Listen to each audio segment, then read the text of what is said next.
Whamstein. Hey, you better appreciate that new intro. It took me like 5 hours to make for some reason, which is way longer than I usually spend on anything other than editing. So you better like it, or consequences to be determined. Anyway, howdy doing? Welcome back to Whamstein. Today I'm going back to my roots. That is to say, today's topic, slavery, is an RPG Maker game.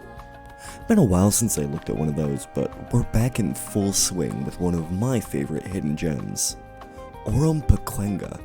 Orompaquenga? It's one of those two. Orompaquenga is a 2021 RPG Maker game by the solo dev Iopodomancer that is influenced by other RPG Maker games quite like it. Specifically, Mothlight seems to have had a heavy hand in shaping the visual style and world building, and the gameplay, and the structure is like if Mothlight were condensed into a tighter package. A lot of guy who's only played Mothlight getting a lot of Mothlight vibes, that kind of stuff in this game. You don't know what Mothlight is? Well, wait a couple months, I'm working on the video, man. It's taking a lot longer than I thought.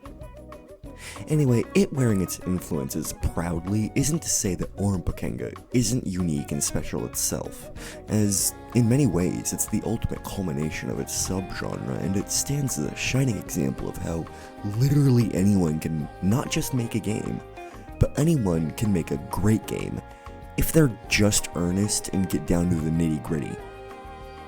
Enough of that for now, though. What's the game actually like? Originally I wrote a part right here where I burped loudly into the mic, and then just called the gameplay good, and then just kept burping and excusing myself for being gassy, like really gassy. And after recording that, I decided that was really uncomfortable to listen to. So I decided that despite how funny I think it is, I simply cannot include that. Maybe another day.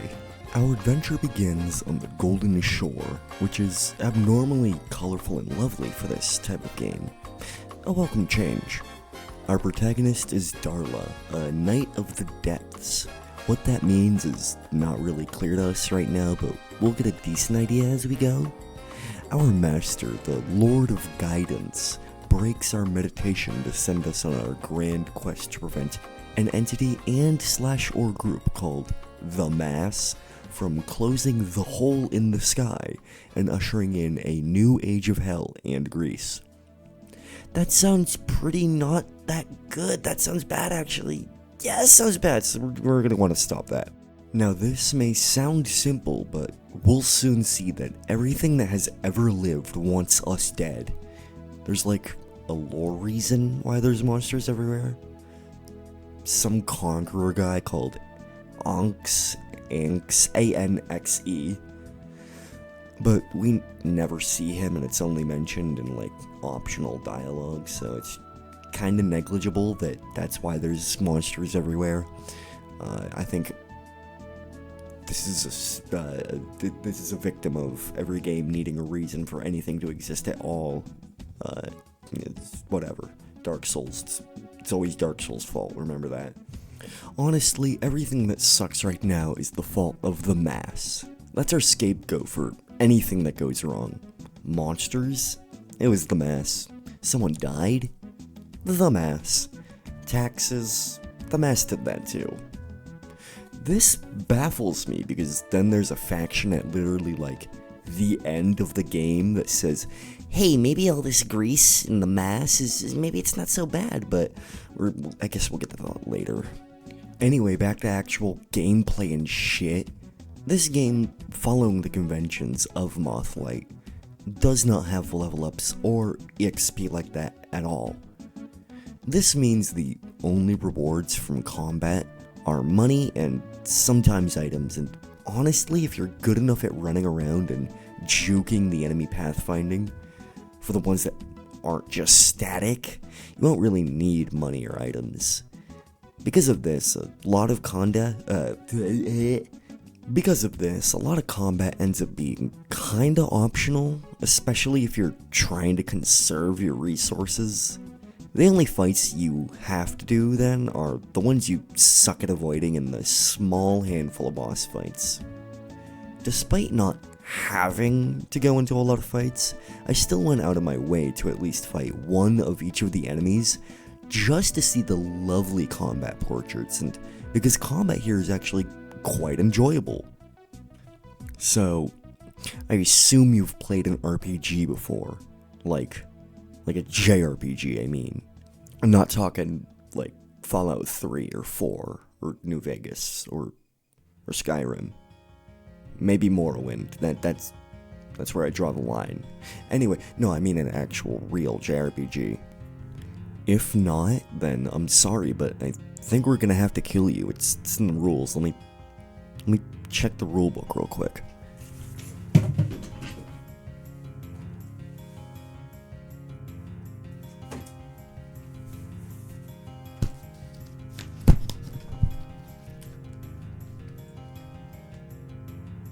Yeah, it says right here, we have to kill you. This game has almost standard JRPG combat. You've got your basic attack, skills, spells, which are normally a part of skills, but they're different here, we'll get to that. There's defend, which, as always, is pretty much useless. Items, and if you're a pussy, i.e. me, you can run. So why are spells and skills separated like this? Well, for one, the basic attack is worthless. It is horrifically bad. It's there because it needs to be there, but it acts as if you have no weapon equipped and throws a bare-fisted limp noodle arm punch like, eh. This is where skills come in. Each weapon you find has a completely different set of skills. Some have just one, some have like 6 or something, it depends on what their job is. Ultimately, this kind of means there is no real best weapon. It comes down to how you feel and what your ideal way to play is, and I think that's friggin' badass. I think more RPGs should have that kind of mentality. I, Whammy Whamstein, think From Software is gay and retarded. This was neat. I have to mention Dark Souls or FromSoft in general in every video. There's like a contractual obligation, or else the guys that put me in this void will do something they weren't really specific on that part of what they do to me. I'm just messing around, guys. I really do hate FromSoft and Dark Souls. There is no agenda, and there is no shadowy cabal kidnapping and disposing of those that discover their true nature. As usual, I'm gonna mention the soundtrack, and as always, I really like it.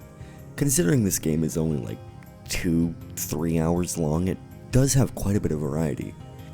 Not humongous, but each scenario has something special in store. In particular, my favorite song is E Major Unicorn, as it's very melancholic but still energetic, and overall I feel represents the game the best.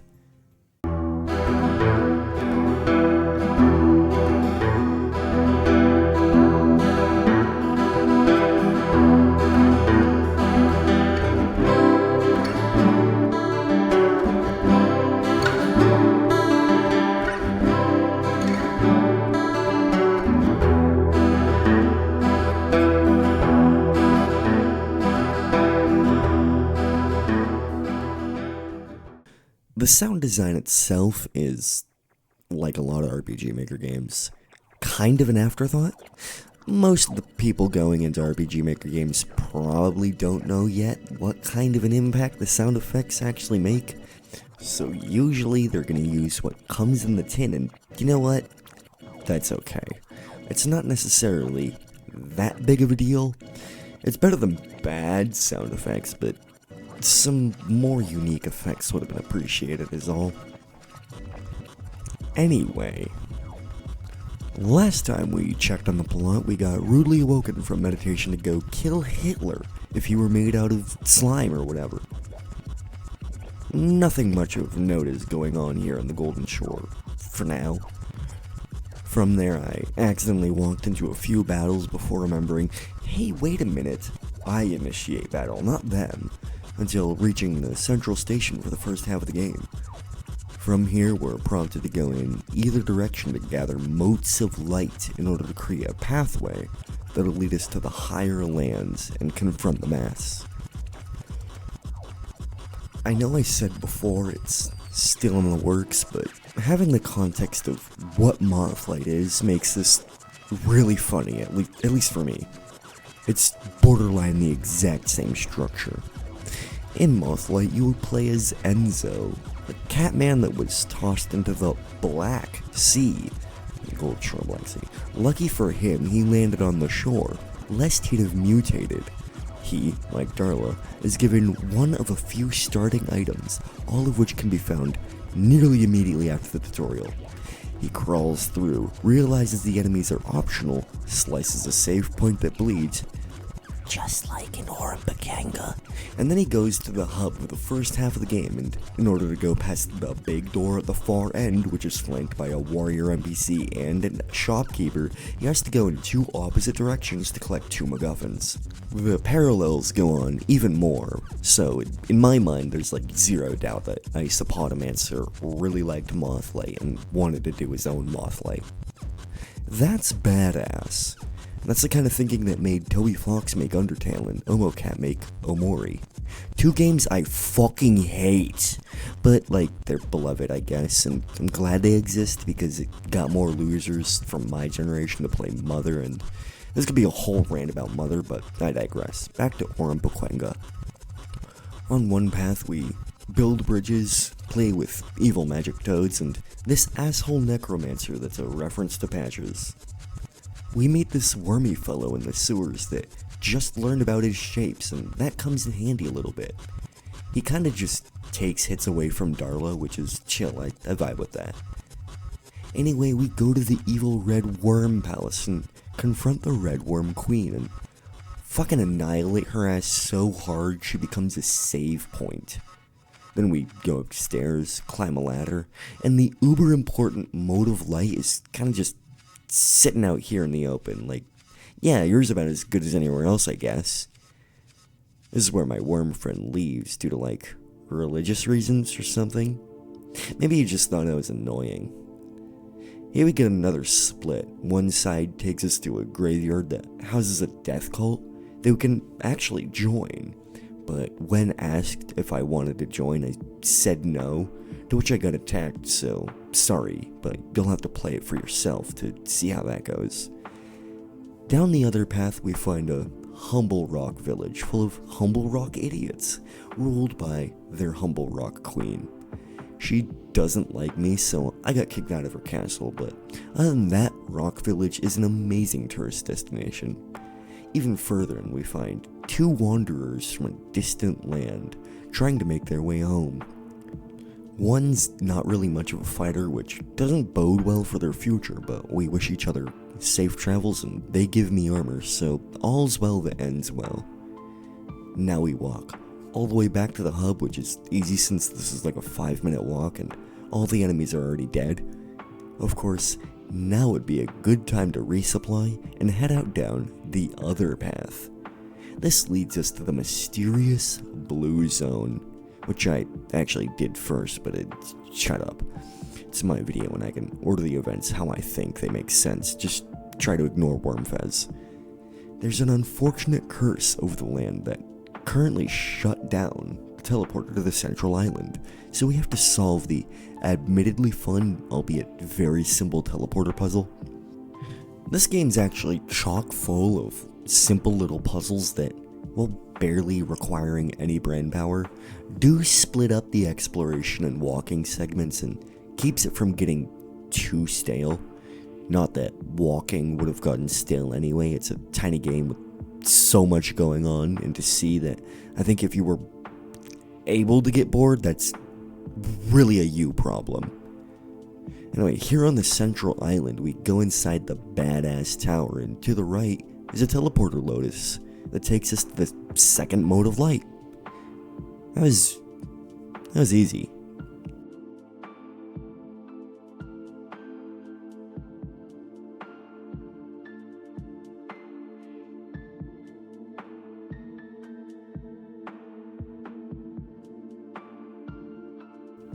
No, of course, no. Nothing is ever actually that easy. Here we get a cool boss fight against a big sentinel that actually kicked my ass a few times. I skimmed another person's playthrough while writing this section, and he managed to avoid the fight somehow, which I didn't know that was the thing at all, but this game does have a decent amount of secrets and variable shit to do, so it's pretty cool that this fight can technically be optional. As for me, I just learned to thug it out and eventually won. Hooray, now we have both modes of light. Now we just have to take these back home to our friends and... Oh no. Well, in another very similar to Mothlight twist, everyone in the outpost, including our master, is dead. I wonder if an upcoming boss did this. Not to worry though, we can go through the light portal and... Who the fuck are you? Stupid! This guy just crucified a woman and called her a stupid bitch. All the save points are his wives? This is what the online Chud Collective refers to as our guy. This freak is the Crucifixer, and yes, all the save points are his wives, and he puts them on crosses, and then we cut their stomachs open to extract the fetuses and save. It's actually metal as hell, but tragic, which is also metal as hell. For as scary as he is though, he is weak to God's chosen shovel, and goes down without much of a fight. He's cool to look at though. Get that guy framed, put him on your desk at work so that you can lovingly caress it.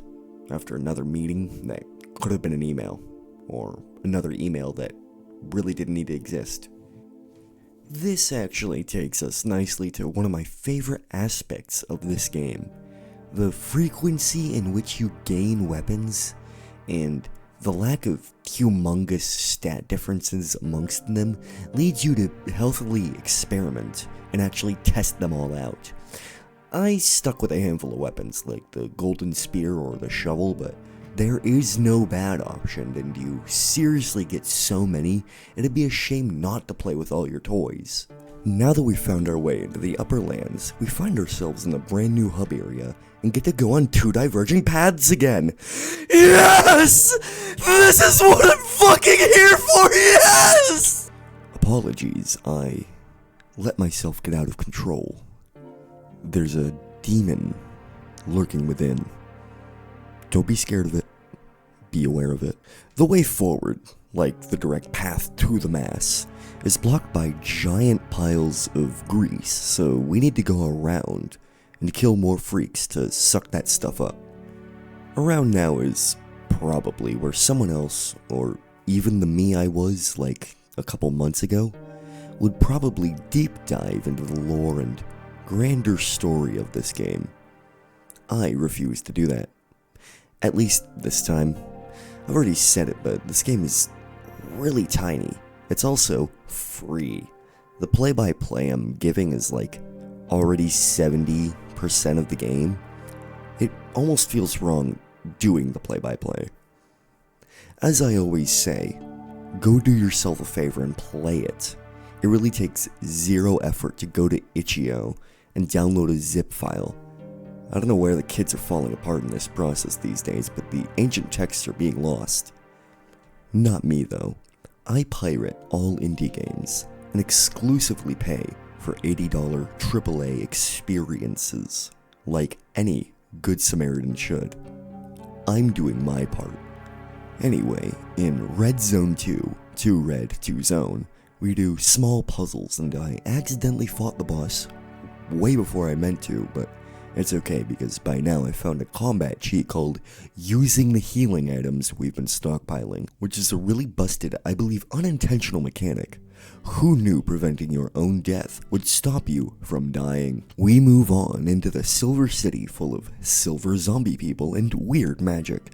And by now, if it feels like I'm blazing through this, I kind of am. I got to the second hub zone, the Rose Town, and I thought to myself, I kind of just want to go fight the mass. So I did my best to go as quick as possible to go fight the mass. Also, the two nice people that we met from Rocktown, they're dead here, which I guess kind of sucks, but hey, I got a cool new weapon from their corpses, so you know, you win some, you lose some.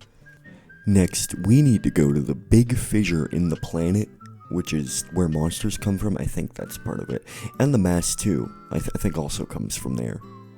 The fissure is here because of some giant battle in the past, or calamity, or both. Probably both. I don't remember, I was too busy fighting necromancers and grease imps to pay attention to that part. At the far end, at the bottom of the cliff face, we'll find a ladder that I'm not touching yet. A cave with a guy that wants to die, and even further on, a little dungeon. I know you've been craving a little bit of dungeon time. I'm sorry of accusing you of wanting a little bit of dungeon time. Here in the dungeon, we collect a limited number of keys to open up different cells within the dungeon. There's 2 different prisoners, one of which tries to kill us, but he stood no chance. Asshole. The other guy invites us to his cool little fan club that thinks the grease is, like, fucking awesome and shit, but I don't like the grease. It gives me heartburn, so I don't join them. Oh hey look, Wormfizz is here. Yo, what's up, man? You really needed to leave me that fast, huh? Gotta go practice shapes and colors class with all your fucking greasy friends? Weirdo. Not like I wanted you in my party anyway. The other cells in the dungeon have stuff like items and this cursed sword from a guy that I wish joined my party, because it would appear that he's dead here, which is a shame because he looked really cool. I hope there's a way you can get him in your party. I'll have to do another playthrough. I jest. I will do another playthrough. On top of the dungeon, there's 2 sentinels from the blue area, and they thank us for saving them back there. They also would really appreciate some more help. That is, they want us to save their friend from this evil transformation that he was put under. Well, if we go back to the Suicide Creature Cave, we can cure him now, to which he asks to join the party. Yes, please, I could use another meat shield.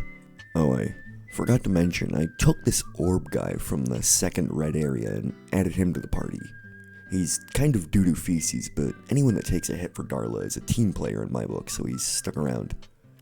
Well, now that we've had our fun, we can go down the ladder. And here we are, this fucked up face. It's not a difficult fight. Most boss fights aren't, honestly. But it is cool as fuck. I love the sprite work for this game a lot. This game is so chock full of great designs and amazing sprites, which reminds me that I need to check out Iopodomancer's other games, because this is an amazing debut and sets a high bar for his future. Anyway, the face monster dies, and we're confronted by this guy that has blocked a few gates before. He asks us to really pinky promise, like you guys gotta really mean it when you pinky promise me that we'll kill the mass. And we're like, duh? That's why we're here, bozo. And then he says, okay man, then go kill this crying woman. And then I went, holy shit, is that an off reference? And then the worms in my brain said, dude, can you just stop fucking talking? We're trying to pay attention to the game. And so the party kills an innocent woman, but we have nothing to feel bad about. She was like a meanie head. This is the end of the world. It's all her fault, I guess. Hey, at least the grease pals are gone now, so we can finally go kill the mass.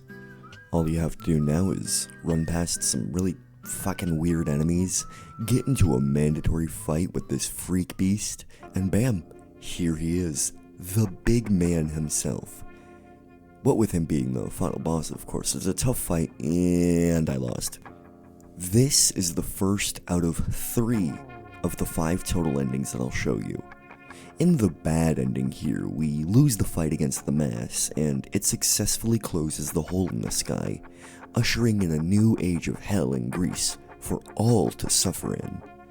At least, those that view it as suffering, I guess. After all, there was that little cult that we could have joined that I really didn't want to join. Alternatively, instead of fighting, you can choose to join the mass, as he forgives you for all you've sinned, accepting you within his body, a part of the Great Greece, together, forever. Lastly, there's a side quest that spans the whole game that involves collecting a blue rose from all across the world, so be on the lookout always. Once collected, you have to go back to where you first started, and you get an optional super boss. Love. Love is strong and has a huge health bar, but as is the nature of this game, if you bring a lot of healing items and know how to keep your damage up, he will go down. Eventually. This gives its own ending in which you accept the gift of the burden of love and forgiveness. True enlightenment. How horrifying. How can I watch my Family Guy funny moments now? As I said, there are 2 more endings, 5 total, but as I'd really like you to play the game yourself, I'm not gonna share them here today. Orompaquenga is a treat of a game. One playthrough could clock in at as little as 2 hours, but there's plenty to do, see, and suffer for. So if you find yourself with a little bit of free time and miss playing RPG Maker games, I highly recommend you go play it. While you're at it, there's no shortage of great and well-crafted RPG Maker games that have been around since the mid-90s, but they're also still being made today. Go see for yourself. Try them out. Who knows, you may find yourself with a brand new obsession. Thank you for watching. I've been Whamstein. You have yourself a lovely night. Ciao.